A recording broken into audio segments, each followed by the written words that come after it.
Welcome Kurde बंधू. नमस्कार. चंदन, मदन, तुम्ही पण बसा. नाही, एका जागी जास्त वेळ नाही बसतायत. काल दादानी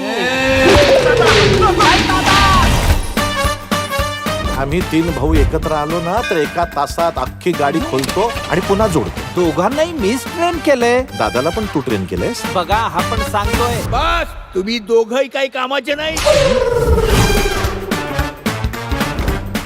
आज तिकडे मोठी पूजा झाली आहे. आलाच आहात तर प्रसाद घेऊन जा. हो, तशी जेवणाची वेळ झालीच आहे ना. तो प्रसाद आहे, थोडाच घ्यायचा. हो दादा, तुम्हा तिघांसाठी थोडाच घेणार, मी मात्र पोटभर खाणार. पहिलं स्वाकीच्या जिभेनच दिला पाहिजे.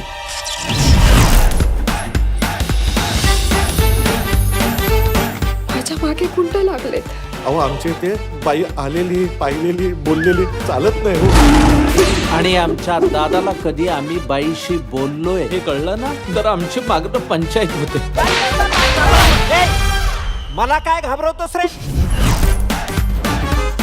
तुम्ही इथवर आलाच आहात तर घरी चला ना. दादा, कोणाशी बोलताय तुम्ही? इथे कोणी नाहीच आहे, मग बोलणार कोणाशी?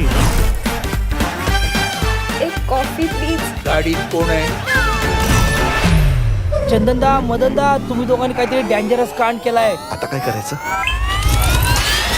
त्रिपम मार्गबंदिस्तम त्रिपम मार्गबंदिस्तम. वय काय? माझं नाही, माझ्या आजोबाचं. ते मला कसं माहिती असणार? एक खून माग पाहिजे होता, पहिला तुझाच खून केला.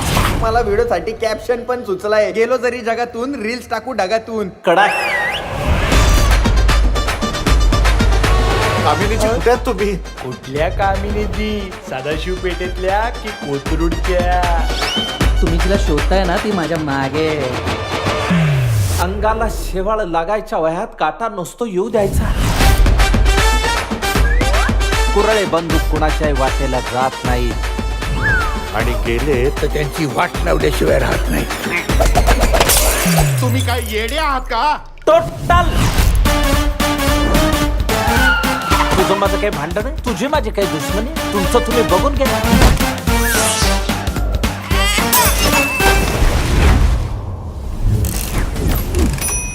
आमच्याकडून नेमकी काय मदत पाहिजे तुम्हाला? एक वस्तू घेऊन यायची. माय गॉड. ओव्हर होतोय. Oh my God.